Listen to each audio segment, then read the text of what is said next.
Your honour, consent की बात है तो मैं यहाँ पे उन तमाम मैसेजेस के प्रिंट्स दिखाना चाहूंगी जो सारा ने नबील को किए, जिसमें ये साफ जाहिर है कि सारा नबील से इल्तिजा करती रही कि वो अपने मोबाइल से उसकी फोटोज को डिलीट कर दे, जिसके जवाब में नबील सारा को ब्लैकमेल करता रहा।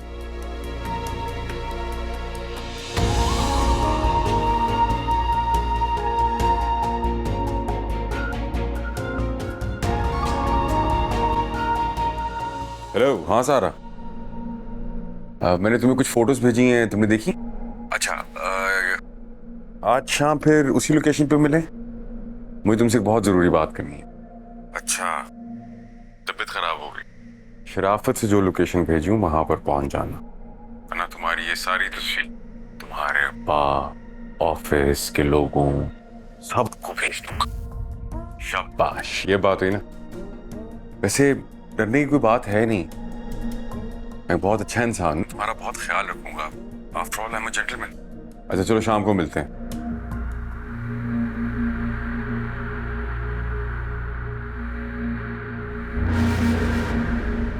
कहाँ जा रही हो? सर प्लीज, मैं ऐसी नहीं हूँ, प्लीज प्लीज मेरी पिक्चर्स डिलीट कर दे, मुझे नहीं बननी। ऑर्डर मेरी बात सुनो, मेरी बात सुनो। क्यों इस तरीके से बिहेव कर रही हो? जब मेरे साथ घूम रही थी, मैसेजिंग कर रही थी, तब नहीं शराफत याद है? तुम्हें अपने माँ बाप की इज्जत प्यारी नहीं?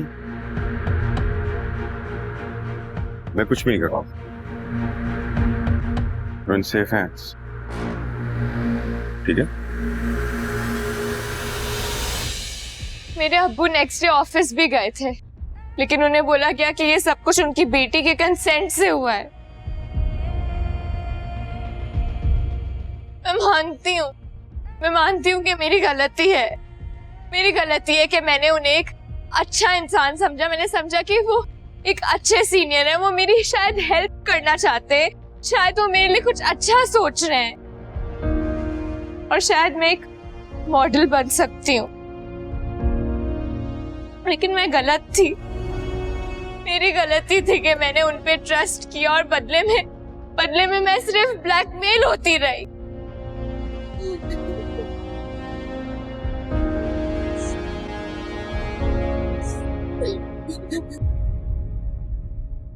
तुम अगर मुझे पहले बता देते तो हम कोई डैमेज कंट्रोल कर सकते थे, मैं कोई लीगल स्टैंडिंग बना सकता था। अरे मुझे क्या पता था कि जरनाब वो मामूली सी इंटर्न को ले आएगी और पता नहीं वो क्या क्या। बस करो ये, अब लेयरिंग करना रुक जाओ। तुम्हें अंदाजा भी है कि हरासमेंट के केस में गवाही कितनी क्रूशियल एलिमेंट प्ले करती है। अरे जो होना था सो हो गया, और वैसे भी केस तो जरनाब का है, ये लड़की कहां से आ गई बीच में? मेरा मतलब है कि कोई तो हल होगा इस बात का। अब हमें सारा के जितने स्टेटमेंट्स हैं उनके अंदर कॉन्ट्रडिक्शंस ढूंढनी पड़ेंगी, उसकी सारी स्टेटमेंट्स को एनालाइज करना पड़ेगा। उसने पहले क्या कहा, उसने बाद में क्या कहा, किससे कहा और कब कहा, और हमें यह भी पता करना पड़ेगा कि अब तक वो चुप क्यों रही। क्या पूरे केस की स्ट्रेटजी इस लड़की के इर्द-गिर्द घूमेगी? ऑब्वियसली तुम्हारी बेवकूफी की वजह से, क्योंकि तुमने अपनी बेवकूफी की वजह से सारा एविडेंस जरनाब को दे दिया। अब अगर वो सॉलिड एविडेंस लेके हमारे सामने कोई नैरेटिव बिल्ड करती है तो याद रखना तुम गए, तुम्हारा कुछ नहीं हो सकेगा। जरनाब मेरे पास कई बार आई थी नबील की कंप्लेन करने के लिए।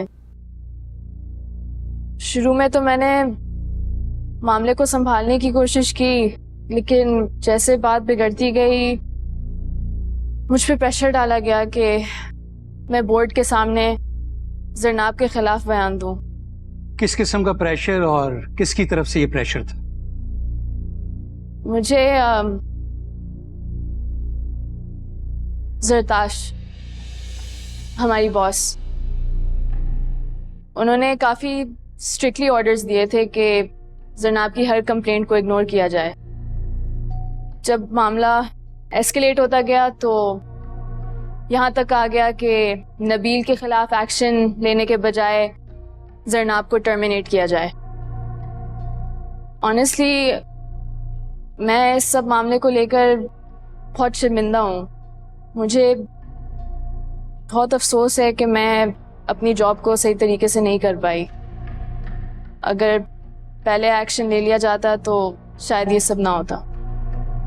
आपको बतौर एचआर क्या लगता है कंपनी हालात बेहतर बनाने के बजाय नबील को किस लिए सपोर्ट कर रही थी? कंपनी तो अपने इंटरेस्ट की वजह से नबील की सपोर्ट कर रही थी। नबील के रोस्टर पे बहुत क्लाइंट्स हैं, हाई पेइंग क्लाइंट्स, और सीईओ से लेकर सारी अपर मैनेजमेंट तक सबके साथ नबील के अच्छे रिलेशनशिप्स हैं। तो इसी वजह से जरनाब को जॉब से निकालने के लिए मजबूर किया गया और नबील की साइड ली। जरनाब को खामोश करने के लिए उसको हर तरीके से तोड़ने की कोशिश की है, लेकिन जरनाब ठीक थी, उसको हर मौके पर हरास किया गया है। और नबील का बिहेवियर कभी भी प्रोफेशनल नहीं था। आप तशरीफ रखें।